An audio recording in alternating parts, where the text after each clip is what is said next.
ഈ തെരഞ്ഞെടുപ്പിൽ മാവേലിക്കര മണ്ഡലത്തിൽ ബഹുമാന്യനായ MP നമ്മുടെ 4 പതിറ്റാണ്ടോളം നമ്മുടെ മണ്ഡലത്തിൽ നിന്നും പ്രതിനിധിയാണ്. ഒന്ന് രണ്ട് കാര്യങ്ങൾ അങ്ങയുടെ ശ്രദ്ധയിൽപ്പെടുത്താൻ ഇന്ന് കേരള രാഷ്ട്രീയത്തിൽ സജീവമായി ചർച്ച ചെയ്തുകൊണ്ടിരിക്കുന്ന ഏറ്റവും പ്രധാനപ്പെട്ടതാണ് സാമൂഹ്യ സുരക്ഷാ പെൻഷൻ 4.5 മാസം 5 മാസമായി പാവപ്പെട്ടവർക്ക് കൊടുക്കുന്നില്ല. 1600 രൂപ വെച്ചാണ് കൊടുക്കുന്നത്. ഈ സന്ദർഭത്തിൽ കേരളത്തിന് അർഹതപ്പെട്ടതായ 59,000 കോടി രൂപ, ഒന്ന് രണ്ടുമല്ല 59,000 കോടി രൂപ കേരളത്തിന് കിട്ടാനുണ്ട് കേന്ദ്രത്തിൽ നിന്ന്. ഈ പണം കിട്ടുന്നതിന് വേണ്ടി ധനമന്ത്രി കേന്ദ്രത്തിൽ പോയി പ്രധാനമന്ത്രി എല്ലാം കാണും. കേരളത്തിലെ MP-മാരെ എല്ലാം വിളിച്ച് കേരളത്തെ സാമ്പത്തികമായി ശ്വാസം മുട്ടിക്കാൻ ശ്രമിക്കുന്നു. ഇന്ത്യൻ പാർലമെന്റിൽ ഉയർത്തണം. കേരളത്തിന്റെ താല്പര്യം ഈ പെൻഷൻ വാങ്ങുന്നത് കമ്മ്യൂണിസ്റ്റുകാർ മാത്രമല്ലല്ലോ, എല്ലാ വിഭാഗം ജനങ്ങൾക്ക് വേണ്ടിയാണ് അവർ വാങ്ങുന്നത്. സ്വാഭാവികമായിട്ട് ഇന്ത്യൻ പാർലമെന്റിൽ കേരളത്തിന് അർഹതപ്പെട്ട തുക കൊടുക്കുവാൻ തയ്യാറാകണം കേന്ദ്ര ഗവൺമെന്റ്. ആ അർത്ഥത്തിൽ ഇന്ത്യൻ പാർലമെന്റിൽ സബ്മിഷനെങ്കിലും ഉന്നയിക്കാൻ അങ്ങേക്ക് കഴിയാതിരുന്നത് എന്ത് എന്നുള്ളത് സംബന്ധിച്ച് ഈ തെരഞ്ഞെടുപ്പിൽ ചർച്ചാ വിഷയമാണ്. 2, അങ്ങിപ്പോ ഇവിടുത്തെ ഒരു പക്ഷെ യോഗം കഴിഞ്ഞ് കഴിഞ്ഞാൽ പെട്ടെന്ന് തിരുവനന്തപുരത്ത് നിന്നും ഡൽഹിക്ക് വിമാനമാർഗം പോകാറുണ്ട്. ഞാനത് ചോദിക്കുന്നത്, കേരളത്തിന്റെ തെക്കേ അറ്റം മുതൽ വടക്കേ അറ്റം വരെ കേരളത്തിന്റെ സ്വപ്നപദ്ധതിയാണ്. 60 വർഷങ്ങൾക്ക് മുമ്പ് ജപ്പാനിൽ പ്രാവർത്തികമാക്കിയതാണ്. 60 വർഷത്തിന് ശേഷം കേരളത്തിൽ വരാൻ പോകുന്ന കേരളയിൽ തിരുവനന്തപുരത്ത് നിന്ന് കേരളയിൽ വിട്ടാൽ 3.5 മണിക്കൂർ കൊണ്ട് കാസർഗോഡ് എത്തിച്ചേരും. കാസർഗോഡ് എത്തിച്ചേർത്ത് വിട്ടാൽ തിരിച്ചിവിടെ എത്തിച്ചേരും. ഈ അർത്ഥത്തിൽ അതിവേഗ റെയിൽ കേരള ഗവൺമെന്റും ഇന്ത്യൻ റെയിൽവേയും അനുകൂലമായിട്ടുള്ള നിലപാടാണ്.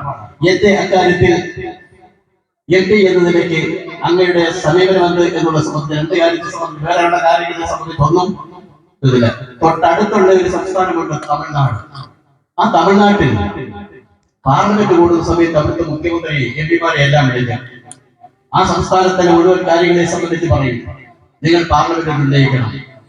അതേപോലെ കേരളത്തിലെ മുഖ്യമന്ത്രിയും MP-മാരെ മുഴുവൻ വിളിച്ചു, കേരളത്തിന്റെ അവസ്ഥ ഇതാണ്, നിങ്ങൾ പാർലമെന്റിൽ ഉന്നയിക്കണം.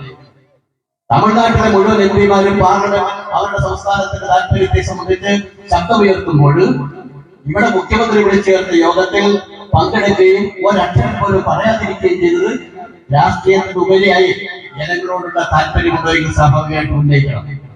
അതിനെ സംബന്ധിച്ച് അങ്ങ് ജയിച്ചു കഴിഞ്ഞാൽ ഈ മണ്ഡലത്തിന്റെയാണ്, മണ്ഡലത്തിന്റെ താല്പര്യം സംരക്ഷിക്കുന്നതോടൊപ്പം തന്നെ ഇന്ത്യൻ പാർലമെന്റിൽ എനിക്ക് എന്റെ ഊഹം ശരിയാണെങ്കിൽ പിന്നെ സ്വാതന്ത്ര്യാനന്തര ഭാരതത്തിൽ പ്രധാനമന്ത്രിയെ ആയിട്ടുള്ള മൊറാർജി ദേശായിക്ക് ശേഷം ഇന്ത്യൻ രാഷ്ട്രീയത്തിൽ ഉയർന്ന ചർച്ചയിലേക്ക് വന്നിട്ടുള്ള ഒരാളാണ് ശ്രീ നമ്മുടെ അഭിമാനത്തോടു കൂടി കാണുകയാണ്.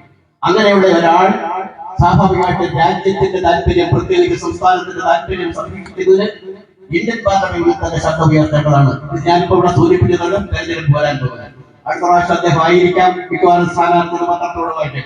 ഇതിനെ സംബന്ധിച്ച് സജീവമായിട്ടുള്ള ഒരു ചർച്ച, ഇത് ആർക്ക് വേണ്ടിയാണ്, ആരാണ്, ഇതിനെ സംബന്ധിച്ച് സാർ ഒരു മറുപടി പറയും എന്നാണ് വിശ്വസിക്കുന്നത്. ഞാൻ അതുകൊണ്ട് അക്കാര്യത്തെ സംബന്ധിച്ച് വിശദമായിട്ട് സംസാരിക്കുന്നില്ല.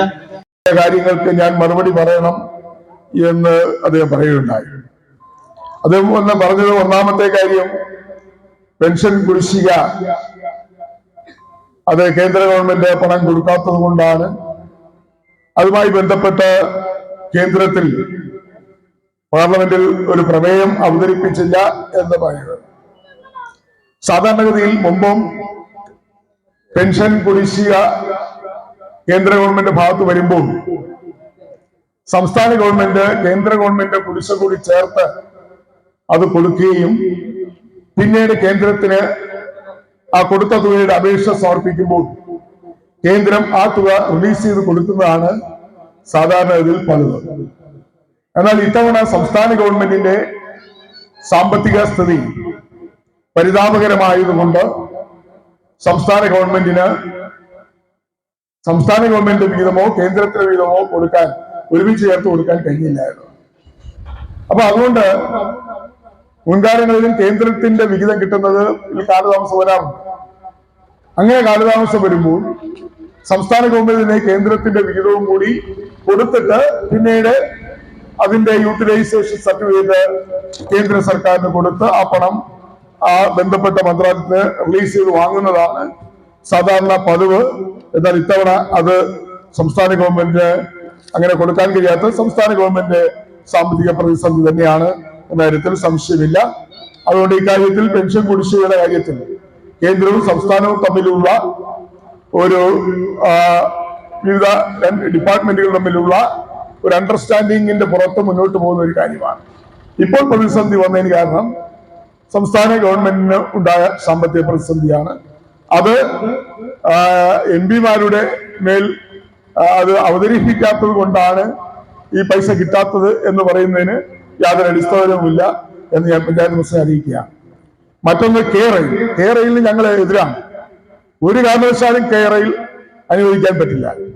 ആയിരക്കണക്കിന് കുടുംബങ്ങളെ വഴിയാധാരമാക്കി നമ്മുടെ നാടിന്റെ കുന്നും മലകളും ഇടിച്ചു നിരപ്പാക്കി നമ്മുടെ ജലസ്രോതസ്സുകളെല്ലാം ഇല്ലാതാക്കി ജനങ്ങളെ രണ്ട് തട്ടാക്കി അല്ലെങ്കിൽ രണ്ട് സ്ഥലങ്ങളിലേക്ക് വേർതിരിച്ച് നടുവിലൂടെ വലിയൊരു കെ-റെയിലിന് പോകാനുള്ള ഒരു പാത നിർമ്മിക്കുക എന്ന് പറഞ്ഞാൽ കേരളം പോലുള്ള ഒരു സംസ്ഥാനത്ത് അത് പ്രായോഗികമല്ല എന്ന് വിശ്വസിക്കുന്നവരാണ്. അതുകൊണ്ടാണ് കെ-റെയിൽ കടന്നുപോയ ഭാഗങ്ങളിലുള്ള ജനങ്ങൾ അതിനുവേണ്ടി മഞ്ഞക്കുറ്റി അടിക്കാൻ വേണ്ടി കെ-റെയിൽ ഉദ്യോഗസ്ഥന്മാർ അതിനുവേണ്ടി കടന്നു വന്നപ്പോൾ ജനങ്ങളുടെ ഭാഗത്ത് വന്ന എതിർപ്പ് നിങ്ങൾ എല്ലാവരും കണ്ടതാണ്. അതുകൊണ്ട് ജനപക്ഷത്ത് നിൽക്കുക, ജനങ്ങളുടെ കൂടെ നിൽക്കുക എന്നതാണ്.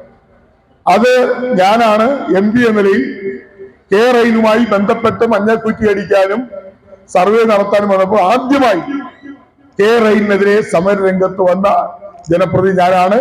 ആ സ്റ്റാൻഡിൽ ഇപ്പോഴും ഉറച്ചു നിൽക്കുന്നു. നിലവിലുള്ള നമ്മുടെ റെയിൽവേ ലൈൻ അതിന്റെ വേഗത വർദ്ധിപ്പിക്കുക, അതിന്റെ നീളവും അല്ലെങ്കിൽ വളവുകളെല്ലാം മാറ്റി മൂന്നാമതൊരു ട്രാക്ക് വേണമെങ്കിൽ അതിനോടൊപ്പം തന്നെ നിർമ്മിച്ച് വേഗത കൂടിയ ട്രെയിനുകൾ ഓടിക്കുക എന്നുള്ളതാണ് കേരളത്തിൽ പ്രായോഗികം. അതല്ലാതെ പാവപ്പെട്ട ആളുകളെ കുടിയിറക്കി നമ്മുടെ പരിസ്ഥിതിയെ പോലും അതിനെ സംബന്ധിച്ച് ശാസ്ത്ര സാഹിത്യ പരിഷത്ത് അടക്കമുള്ള ഇടതുപക്ഷ സ്വഭാവമുള്ള ശാസ്ത്ര സാഹിത്യ പരിഷത്ത് അടക്കമുള്ളവർ വിശദമായ പഠനം നടത്തി ഈ കെ-റെയിൽ സിൽവർ ലൈൻ വരുന്നതിന്റെ അപകടം ചൂണ്ടിക്കാണിച്ചിട്ടുണ്ട്. അതിനെ അനുകൂലിക്കുന്നവരുണ്ട്, എതിർക്കുന്നവരുണ്ട്. ഞങ്ങൾ അതിനെ എതിർക്കുന്ന ഭാഗത്ത് നിൽക്കുകയാണ്. അതുകൊണ്ട് കെ-റെയിൽ ഒരു കാരണവശാലും കേരളത്തിൽ വരാൻ പാടില്ല. അത് കേരളത്തിൽ പ്രായോഗികമല്ല. കേരളത്തിന്റെ പാരിസ്ഥിതികമായ അതുപോലെ കേരളത്തിലെ ജനസംഖ്യയും കുടിയിറക്കപ്പെടുന്നവരുടെ എണ്ണമൊക്കെ നോക്കിയാൽ നിലവിലുള്ള നമ്മുടെ റെയിൽവേ ലൈനിനെ ശക്തിപ്പെടുത്തുക, അതിനൊരു മൂന്നാമത് ലൈൻ കൂടി നിർമ്മിക്കുക, വളവുകളും തിരിവുകളും മാറ്റി വേഗത കൂട്ടുക, അത് മാത്രമാണ് പ്രായോഗികം എന്ന കാര്യം ഞാൻ പ്രശ്നത്തോട് പറയാൻ ആഗ്രഹിക്കുന്നത്. ഇനി MP മാരുടെ സമ്മേളനം